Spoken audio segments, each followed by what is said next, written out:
জি আলহামদুলিল্লাহ ভাই, জুলাই আন্দোলনের যে যতটুকু আকাঙ্ক্ষা প্রেসিডেন্ট হাসিনা সরকার বিতাড়িত হয়েছে, 1 বছর হয়ে গেছে। তো গত 5ই আগস্ট এই হাসিনা যখন বাংলাদেশে ছিল তখন ছাত্ররা অনেক আন্দোলন করছে, অনেক অত্যাচার সহ্য করছে। তখন তারা আতঙ্কে ছিল, তারা ভয়ে ছিল যদি হাসিনা সরকার আবার উল্টে আবার ফিরে ক্ষমতা বসতো তাহলে বাংলাদেশের ছাত্র জনতাকে আবার মাথা উঁচু করে দাঁড়াতে দিত না।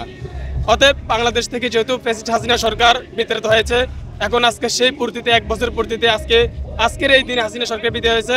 অতএব প্রত্যেকের মনে খুশি, আপনি যার দিকে তাকান তার দিকে দেখবেন আপনি খুশি মনে, তারা হাসি পাচ্ছে। তো আমরা চাইবো ভবিষ্যতে বাংলাদেশে এরকম যাতে আর কোনো কিছু না হয়, যেই সরকারে বসুক না কেন, যে থাকুক না কেন, সে যাতে আজকের এই দিনটা থেকে শিক্ষা হয়, সে যাতে ভবিষ্যতে আর কোনো অন্যায় অবিচার সরকারের থেকে বা ক্ষমতা থেকে যাতে কোনো সে আর কোনো অত্যাচার না করে। তো আমরা চাইবো আমাদের যে সমাজ আছে, আমাদের যে ছাত্র জনতা আছে, আমরা সবাই ঐক্যবদ্ধ হয়ে আমাদের ভবিষ্যৎ বাংলাটাকে আমরা এগিয়ে নিতে চাই। জুলাই ঘোষণাপত্র হবে, এটা হবে নূতন বাংলাদেশের নূতন সংবিধান। অতীতের সংবিধান দ্বারা আমরা দেখেছি সত্যিকার অর্থে জনগণের প্রত্যাশা পূরণ হয় নাই। ছাত্র জনতার বিপ্লবের পর এই ঘোষণাপত্রের মাধ্যমে হয়তো আশা করি এদেশের মানুষের মনের প্রত্যাশা পূরণ হবে। সেজন্যই পতাকাকে কপালে বেঁধে এখানে এসেছি। জুলাই আন্দোলনের যে আকাঙ্ক্ষা সেটা এখন পর্যন্ত কতটুকু পূরণ হয়েছে বলে মনে করেন? 100% পূরণ হয় নাই, তবে আমি মনে করি 20% পূরণ হয়েছে। বাকি পূরণ হবে সামনে। সত্যিকার অর্থে যদি আমাদের যে ঘোষণাপত্র আসে সেই অনুযায়ী যদি পিআর পদ্ধতি হয়, সত্যিকার অর্থে গণতন্ত্র প্রতিষ্ঠিত হয়, এদেশের মানুষ তার ভোটাধিকার প্রয়োগ করতে পারে এবং সত্যিকার অর্থেই যদি এদেশ মুক্ত এবং স্বাধীন হয়, ভারত তথা আধিপত্যবাদের বিরুদ্ধে সে মাথা উঁচু করে দাঁড়াতে পারে, তখনই হবে সত্যিকার অর্থে জুলাই বিপ্লবের সার্থকতা।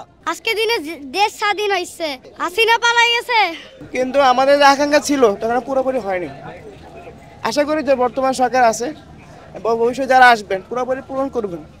নতুন বাংলাদেশে আপনার প্রত্যাশা কি? প্রত্যাশা সবাই শান্তিতে বসবাস করবে। আমাদের যে প্রত্যাশা ছিল মুক্তিযুদ্ধের সময়, সে প্রত্যাশা অনুযায়ী বাংলাদেশে প্রত্যাশা না করে সে রাস্তার সুইপার থেকে শুরু করে নিয়ে সর্বোচ্চ মানুষ পর্যন্ত প্রত্যেকে সমানভাবে স্বাধীনভাবে যার মন মতন স্বাধীনভাবে মত প্রকাশ করতে পারবে এবং তার স্বাধীন মতো চলাফেরা করতে পারবে।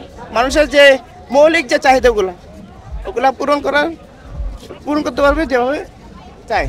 এই গত বছরের 5ই আগস্ট যদি শেখ হাসিনা পালিয়ে না যেত, আওয়ামী লীগ সরকার যদি পতন না হতো, তাহলে জুলাই আন্দোলনে যারা অংশ নিয়েছে তাদের কি অবস্থা? এরপর কিছু বলার নেই। আমরা তো ছাত্র মানুষ, আমাদের তো প্রত্যেকের ফুটেজ আছে, সবাই নিশ্চয়ই আল্লাহ ভালো জানে, বলতে পারবে। এখন ওইভাবে কিছু বলার নেই। আলহামদুলিল্লাহ, শুক্রিয়া এই আমরা স্বাধীন দেশে পেয়েছি আর কি, এত কিছু হয়ে গেছে। আজকে এই যে এখানে স্বাধীনতা উদযাপন করতে আসছেন, আপনার মনের অনুভূতি কি? অনেক আনন্দ লাগতেছে। কেন?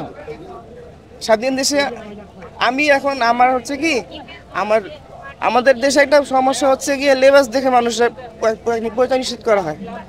এখন আমি কিন্তু আসলে মাদ্রাসায় পড়ি না, আমার ব্যাকগ্রাউন্ড পুরো জেনারেল। আমি পুরো একবারে আমার আমি একবার শুরু থেকে জেনারেল, কিন্তু আমার গেটআপ আমি এই গেটআপে চলি। আমার এটা সুন্নাহ বলতে পারেন, আমার এটা পছন্দ খেতে পারেন, কিন্তু এইসব গেটআপ দেখে মানুষ এখন হুজুরদেরকে